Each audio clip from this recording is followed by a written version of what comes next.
Welcome. Thank you for joining me today for today's webinar. This is Trees and Me, creating fun outdoor learning experiences for little learners.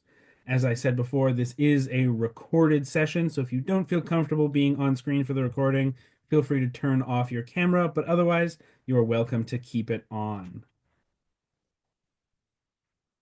All right. Before we get started, I would like to give this acknowledgement. The Sustainable Forestry Initiative's diverse team of staff and consultants live and work on the ancestral territories of many Indigenous nations, including from our offices on the traditional unceded territory of the Algonquin people in what is now Ottawa, Ontario, as well as, for example, where I live, and that is in northwestern Ontario, home to the peoples of the Robinson Superior Treaty, or better known as the Ojibwe or Anishinaabe people. We at PLT Canada and SFI are committed to building forest-focused collaborations that recognize and respect Indigenous peoples' rights, their traditional knowledge, their relationships with the land, and the enduring leadership that they have in forest stewardship, as well as all of our responsibilities to future generations. My name is James Thorderson, and I am the manager of forest education and career pathways with Project Learning Tree Canada and the Sustainable Forestry Initiative. I personally am a registered professional forester here in Ontario. My background is not in education, it is in forestry and everything about the environment. What I'm here to do today is just tell you about our resources. I am not here to tell you how you need to teach your little learners in your classrooms or other learning spaces. I just want to share with you the wonderful resources that we have available so that you can feel more comfortable and confident working outdoors with your little learners or bringing the outdoors inside to work with them. SFI's mission is to advance sustainability through forest-focused collaborations, and we envision a world that values and benefits from sustainably managed forests. PLT Canada's goal is to advance environmental education, forest literacy, and career pathways, specifically using trees and forests as kind of a window onto the world. Everything that we do with PLT Canada is through the lens of trees and forests. How do we do education with trees and forests? How do we do careers with trees and forests? Today's program is as follows. We're going to talk a little bit about our lifetime of learning. We're going to do an activity, the shape of things. We're going to do an exploration of the Trees and Me guide. We're going to finish off with another activity, 3 cheers for trees. And then we're going to talk just a little bit about our network and leave some time for a Q&A as well. If you are just joining us, we're going over the program and then we're going to dive kind of right into all of the wonderful things that we're going to be doing today in this webinar. So a little bit about kind of what PLT Canada does and who we are. We work through education, forest literacy, and career pathways. And we call that our lifetime of learning because it starts with those pre-K through 12 resources. These are supplemental resources for your curriculum, for educators and community leaders that teach young people how to think about some of the complex challenges and support young people in exploring a green career and the green sector at large. Then we have forest literacy, and this is kind of blended throughout both education and career pathways, less so than its own distinct part of the lifetime of learning. But this is the necessity to learn about forests. Knowledge building tools and resources that teach important concepts around forests and sustainability to give people that base knowledge so that they can understand things at a deeper level and make informed decisions when they're either getting that education or choosing those career pathways. And of course, finally, the career pathways portion of our lifetime of learning. And this is for, people graduating from high school early on in their careers. And this is programming to support building those pathways that expose young people to the diversity of careers in the forest and conservation sector. And we do this through programs like Green Jobs, where we give wage matching, and the Green Mentorship Program, where we connect youth with professionals in the sector so that they can get hands-on experience of what to expect. Sorry about that. First, we're going to go over to Mentimeter real quick, and I'm going to give you a poll because I want to hear from all of you about what your favorite things are.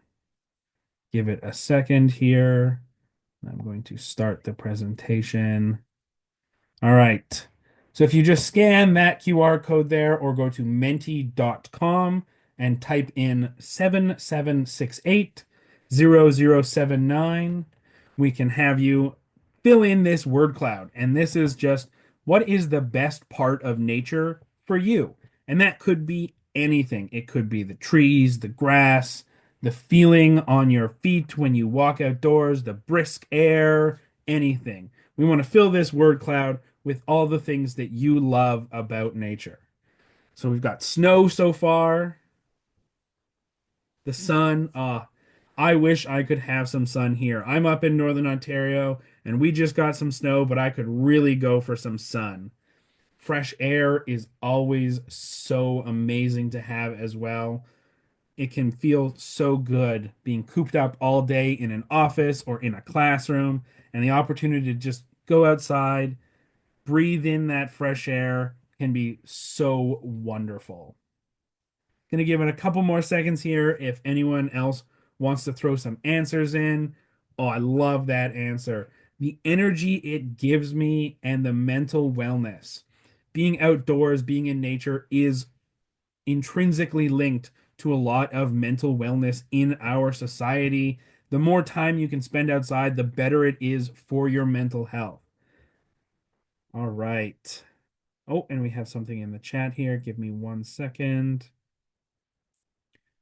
Connection from Benjamin. Thank you, Benjamin. Awesome. And I'm just going to switch back to our presentation here.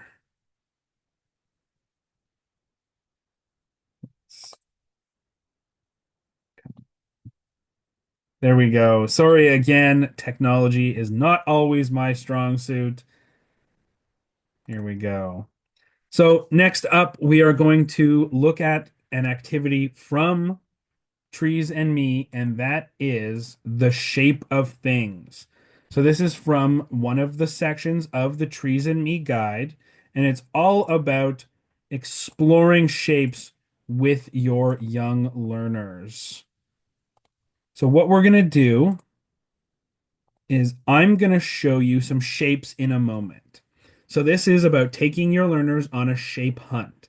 You can do this in the classroom using natural materials or outside using nature or the built environment. One of the wonderful things about being outdoors is that technically everything you see is part of that environment around you. It's all part of nature, even if it doesn't really look all the same, right? Those shrubs on your screen do not look the same as those geodesic shapes. But in a rural, urban, or suburban setting, everything around us is part of that environment, whether it's the trees, the shrubs, the buildings, or the billboards. So, what we're going to be doing is I'm going to show you some shapes. And when I show you these shapes, you're going to type in an answer to the chat. And when I say go, everyone is going to send this all at once. So you can type it in without sending, without hitting send yet. And when I say go, everyone's going to hit send all at once. So everyone's answers all come in at the same time. And we like to call this the chatter fall. So up first, we've got this shape on the left-hand side. This tree here, this nice, I believe it's probably an ash tree or an elm tree. Unfortunately, it is a teeny bit blurry. So what shape can we see in that tree on the left-hand side? Type your answer, but don't hit send yet. And then on the count of three, when I say three, we'll all hit send at once. Okay? 1, 2, 3, send. Awesome. That was honestly probably one of the most successful Chatterfalls I've had in a really long time. So good on all of you. Yes, an oval or a circle. Either one would work. But just looking at that shape in general, I usually get oval. How about the tree on the right-hand side of the screen? What do we see when we look at that one?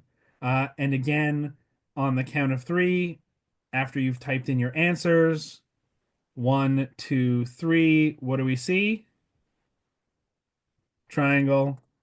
It's like you're not children and you know your shapes. That's awesome, everyone.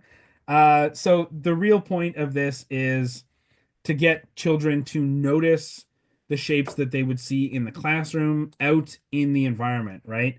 It's all about pattern recognition so that they can see the things around them through a different point of view.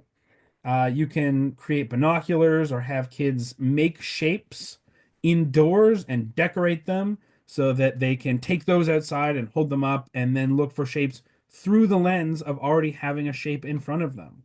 We're going to go through a couple others here. So, what shape do we see in this tree? Type your answers and then one, two, three. Everyone hit send. Ooh, I like that one from David, the umbrella. I chose the half circle, the semicircle, but I do like the umbrella from David with the trunk there, kind of a combination of two shapes. Trapezoid, I can definitely see that. Straight top, angled sides, 100%. There aren't any necessarily wrong answers for this. You could look in any portion of this tree and see different shapes. If you look right under the semicircle there, in between some of those branches, it almost looks like a triangle as well.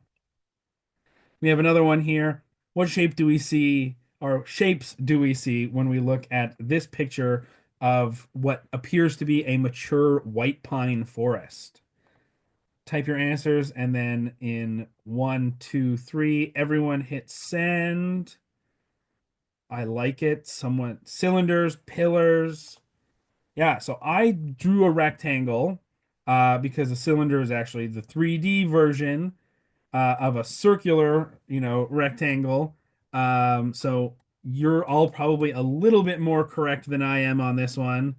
But there you go anyway. There's also a ton of other shapes that you can see in nature in various different forms, right? So here we've got squares, circles, rectangles on the neck of our giraffe. We've got some heart-shaped leaves, some circles in the tree rings, heart-shaped petals, and then of course the hexagon in the honeycomb, right? So this one down here is actually a little bit arrow-shaped. If you look at it from a different view, you can see shapes that aren't, necessarily part of the original structure. So for instance, in this leaf, there's a little circle in the portion that's eaten away by an insect. So that's also an opportunity to talk to the students about why these shapes might be occurring in nature.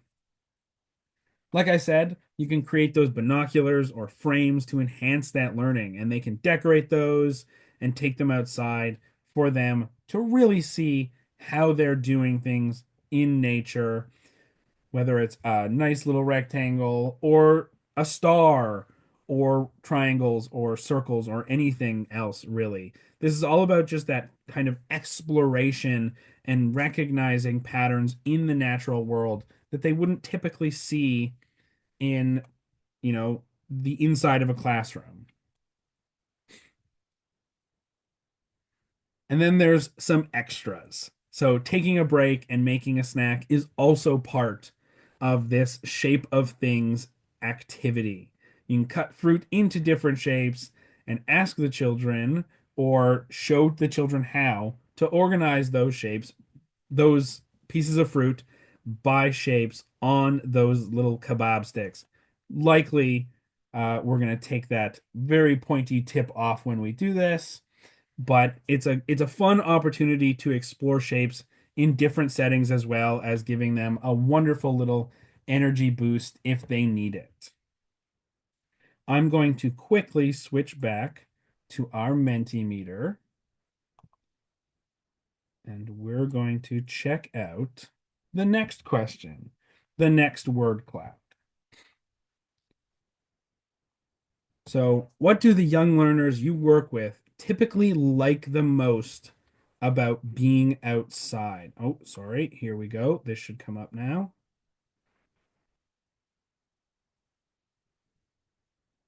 And if you're having any issues getting onto the Mentimeter, please let me know and you can respond in the chat as well.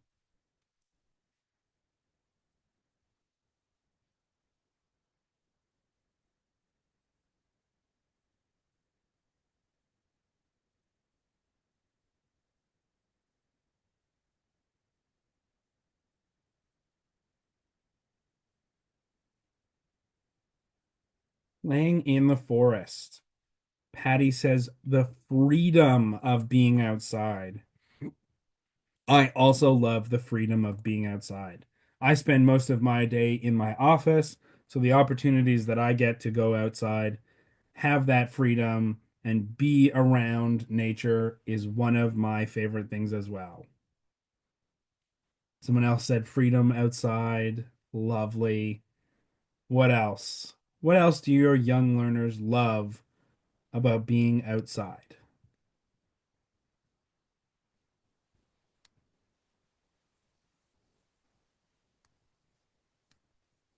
And you can put multiple answers in if you would like.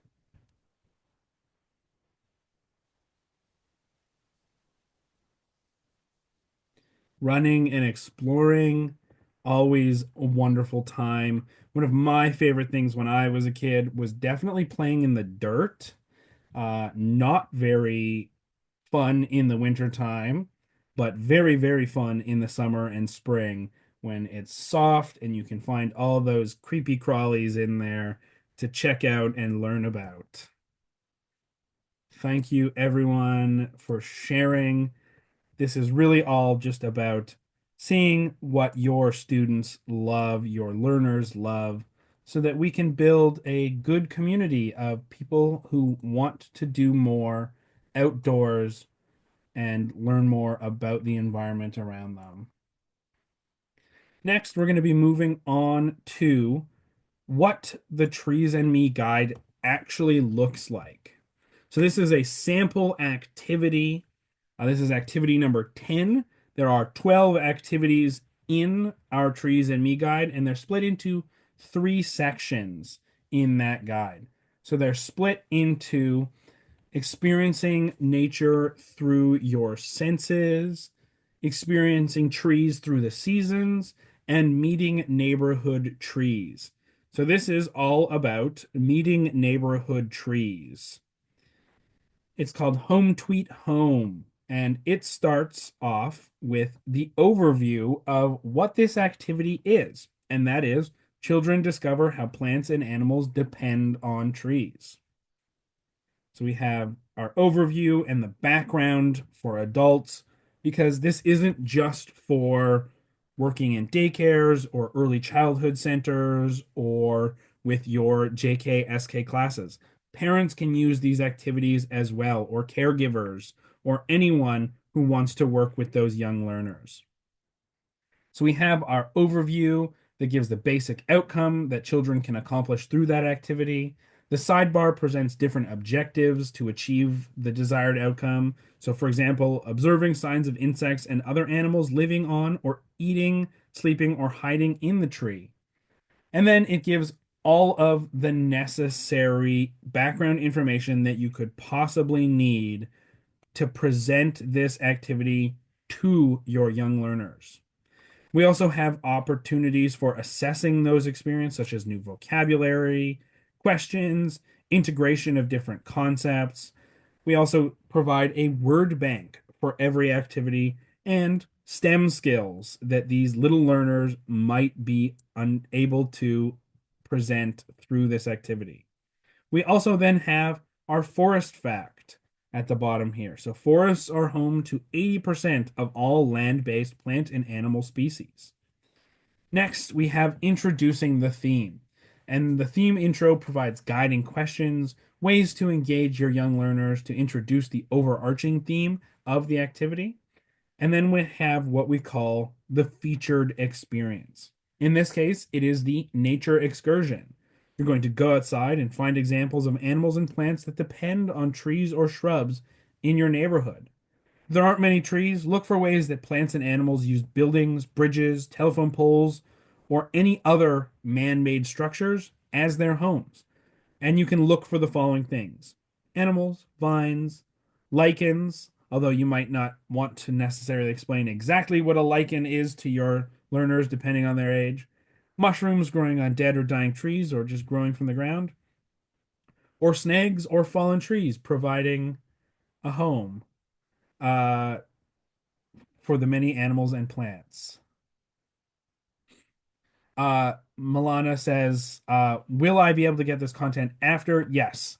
After this webinar, we are going to send you a code to access this for free on the PLT Canada website. Next up, we have things like the group experiences. So this includes music and movement, reading and writing, art, and so many other opportunities. So we want to really make these an all-encompassing activity. So they're not just going outside to learn something, they're also coming in, they're doing music and movement, reading, writing, they're doing art so that they can learn through all those different avenues. So because as we know, not all people learn the same way or at the same pace. And with these, with this particular book, you could, activity rather, you could write a book together exploring the ways animals inhabit the environments around them. We also have free exploration, and this is something that they can do uh, that allows them to bring their imaginations into the world. Next up, we have our integrated learning.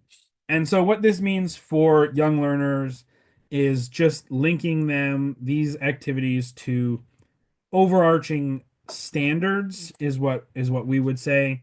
There's not necessarily a pan-Canadian curriculum or even an Ontario specific curriculum or BC specific curriculum where you would apply to, young learners in a daycare setting or early childhood setting. So what we did was we used the First People's Principles of Learning and the Council of Ministers of Education in Canada global competencies. So for example, in this activity, we have learning involves patience and time. So when you're outside, having these young learners exploring, learning, you want to remember that learning for them is going to take time. It's going to be a process for them to understand what you're saying and how to undertake those activities out in nature. As well as learning recognizes the role of Indigenous knowledge and understanding, for example, in this activity, and it might not necessarily be a deep dive into this, but this is really for you to guide the learning. But that Indigenous peoples have been on the land that is Canada now since time immemorial. And they have utilized the land and been in a reciprocal relationship with the land for a very long time. And then we talk about the CMEC global competencies. For example, this one is all about communication and learning to learn, being self aware and self directed. We also have reading access, a reading section. So these are books that you can showcase to your students all about this activity. So, for example, we have Forest Explorer, a life size field guide, and this is a photo collage that explores and depicts many plants and animals that live in a forest. And this is for ages 4 through 8. You can also see on this page that three with the arrow going down. So this is a book specifically for children under the age of 3. We also have this book. It's a Mitig by George Bridget. And this guides readers through the forest while introducing them to Ojibwe words for nature. From sunup to sundown, encounter an amik playing with sticks and swimming in the river. And an amik is an otter. Uh, a prickly gog hiding in the bushes, and that's a porcupine.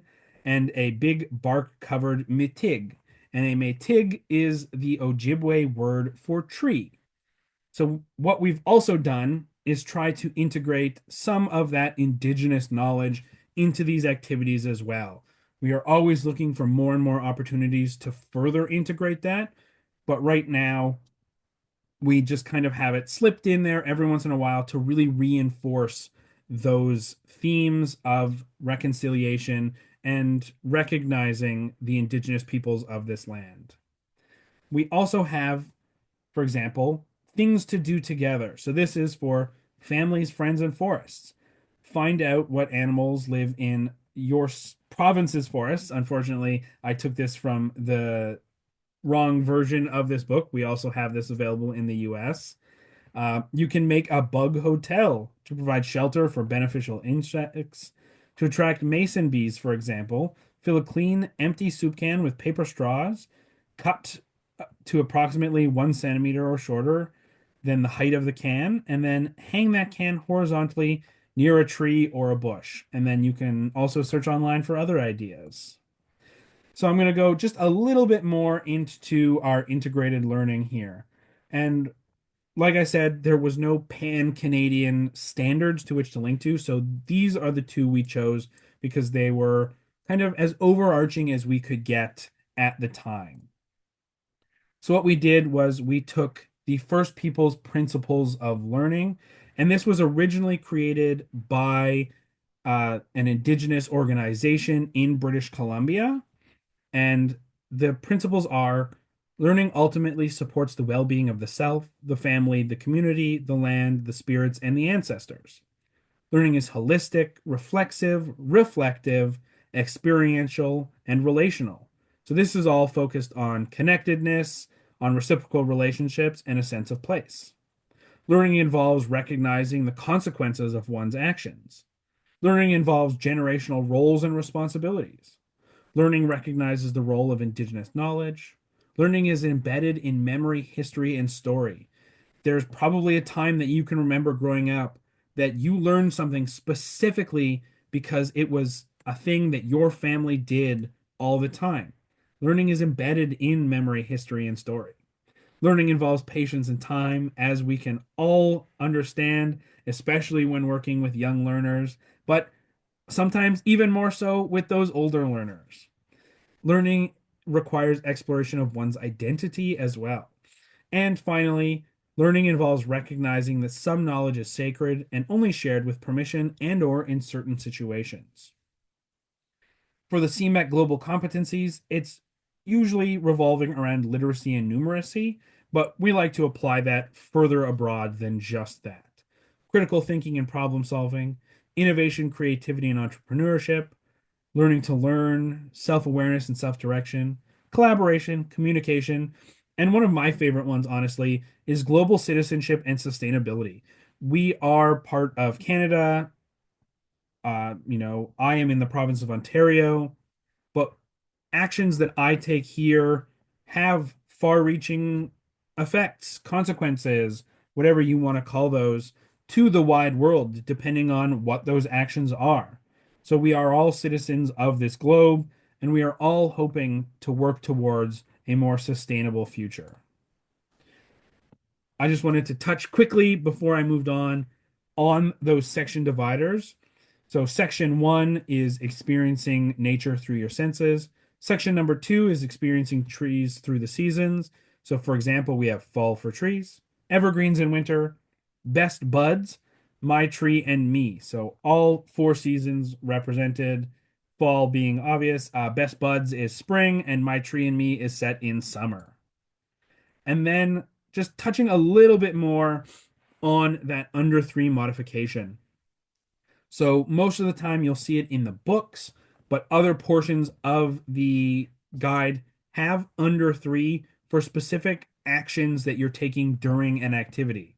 And this is designed for use with children under the age of 3, and you can look for that icon to do so with those children. So here is your book. And then the last thing I'm going to talk about the Trees and Me guide really is the force facts and explore careers. This is going to be typically for those older children, but can be applied with, as young as you feel you are able to explain things properly. Invite children to explore a green job that involves animal habitats. And this is still about home tweet home. Biologists are scientists who study living things. Encourage children to be biologists as they use binoculars from Activity 1, the shape of things, or magnifying glasses to look for animals living on a tree or in their play yard. So, this is really an opportunity to reinforce very early on, or as early on as we can, that these are acceptable careers. When we ask kids what they want to be when they grow up, you get your typical answers. I want to be a doctor. I want to be a firefighter. I want to be, I want to be whatever my parent or their caregiver does. We want to make sure and reinforce that children, as they grow up, careers in the green sector are very viable and they are a fantastic option to contribute to the world. I lied to you. There's still more about the guide. In the appendix, we have the playlist. So this is all of the songs throughout the entire guide. We also have early learning standards. Uh, this is all about practices, concepts for science, English, math, social studies, but on that kind of very broad spectrum. And then we also have forest literacy connections. So we have what's called the Forest Literacy Framework that you can get online for free. And it breaks down forest literacy concepts. There's about 100 of them into kind of bite-sized, manageable pieces. We explore four different themes. What is a forest? Why do forests matter? How do we sustain our forests? And then what is our responsibility to forests? And then those are broken down further as well as you go deeper into the guide that is the Forest Literacy Framework. But what we've done is we've linked all of the activities. So, for example, the shape of things, we've broken it down by the featured experience, the group experience, the free exploration, and the family and friends, and linked which parts of the Forest Literacy Framework are about that activity or can be related to that activity. We're going to move on now to another activity, and this is 3 cheers for trees. The goal for this activity is that children can explore the many benefits that trees bring to our lives. I would love for all of you to share something in the chat about the benefits that trees bring to our lives. Just take a moment, think, and then submit your answer whenever you're ready about the benefits that trees bring to our lives.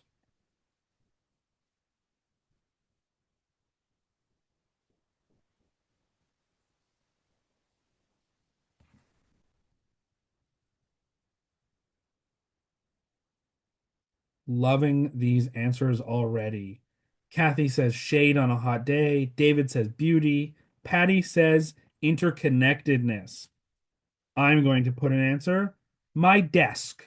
My desk is a piece of wood that I milled myself. And it's a benefit that I have that I get to see this piece of wood that I cut down and cut into a slab every day and know that I am part of nature. Mira says clean air. Colleen says feeling of calmness. Loving, loving, loving all of those answers because they are all so true. To the trees for shelter and shade, fruit and beauty, greeting and thanks. That's a wonderful quote that's in that book. Uh, and I can't remember who it's by, and I forgot to write it down, so I apologize for that.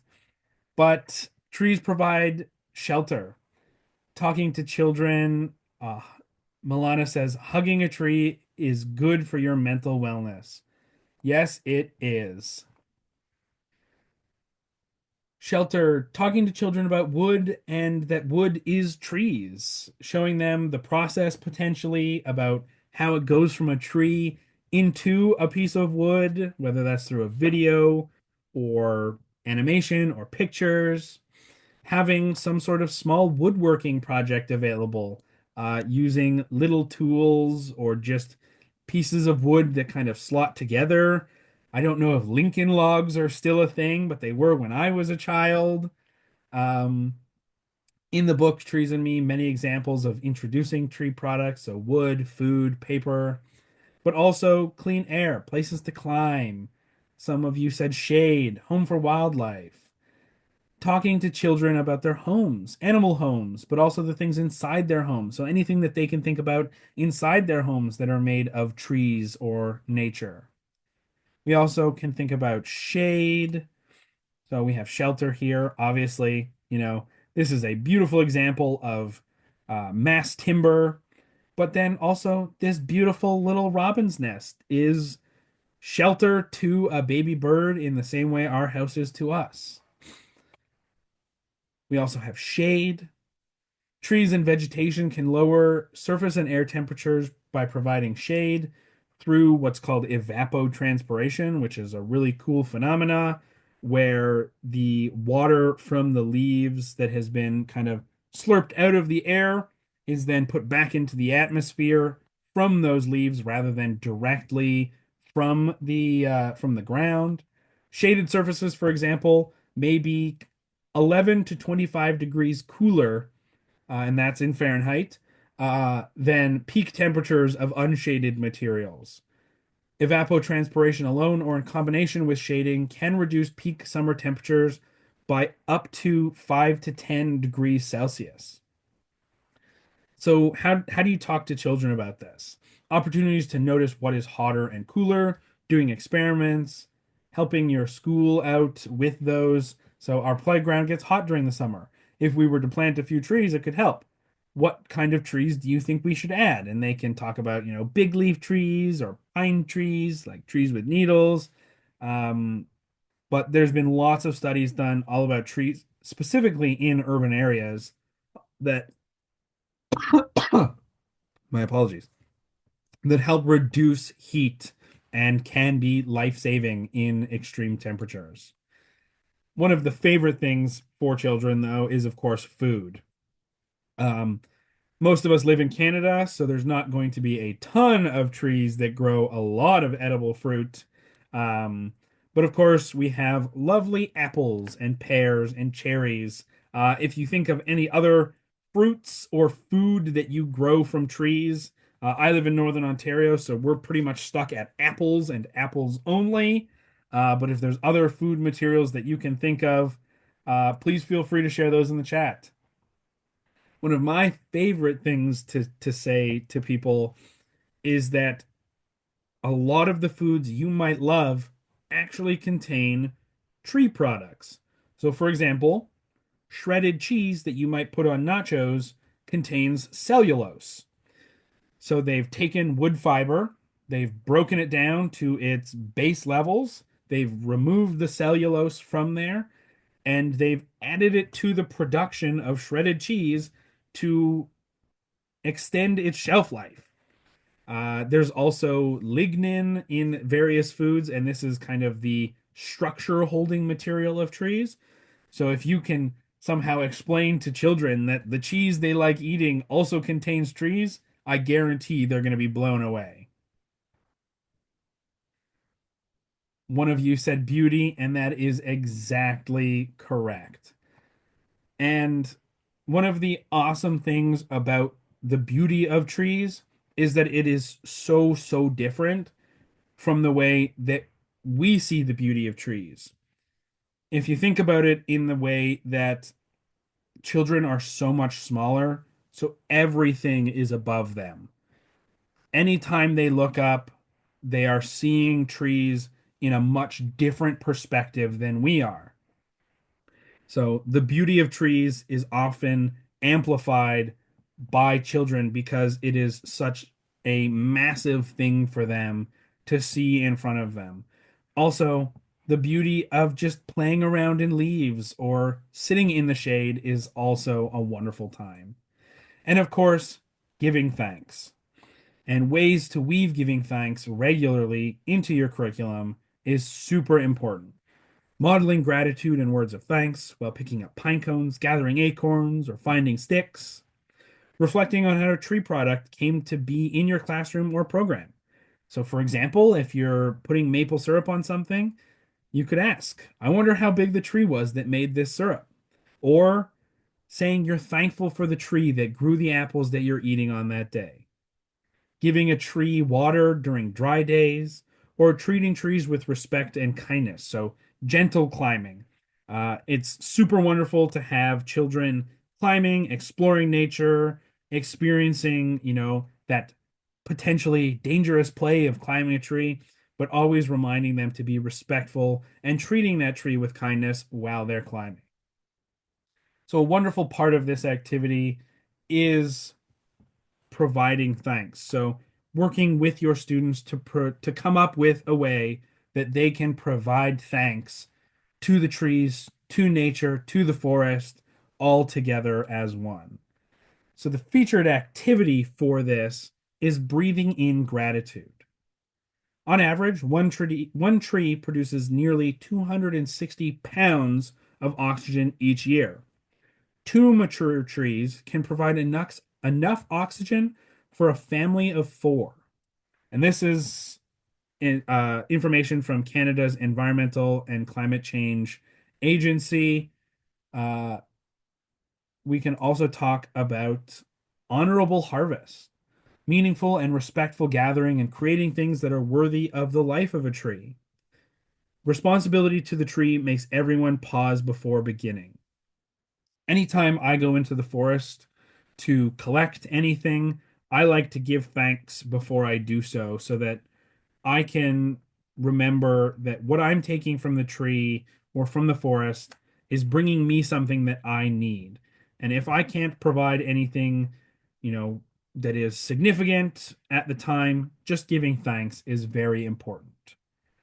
How do you all, in your personal lives, in your work, like to remember to give thanks? If you have anything, please put that in the chat and we can share that. Or if you want to come off camera and talk about anything that you like to do in your life to give thanks, please, I would welcome the opportunity to have you share.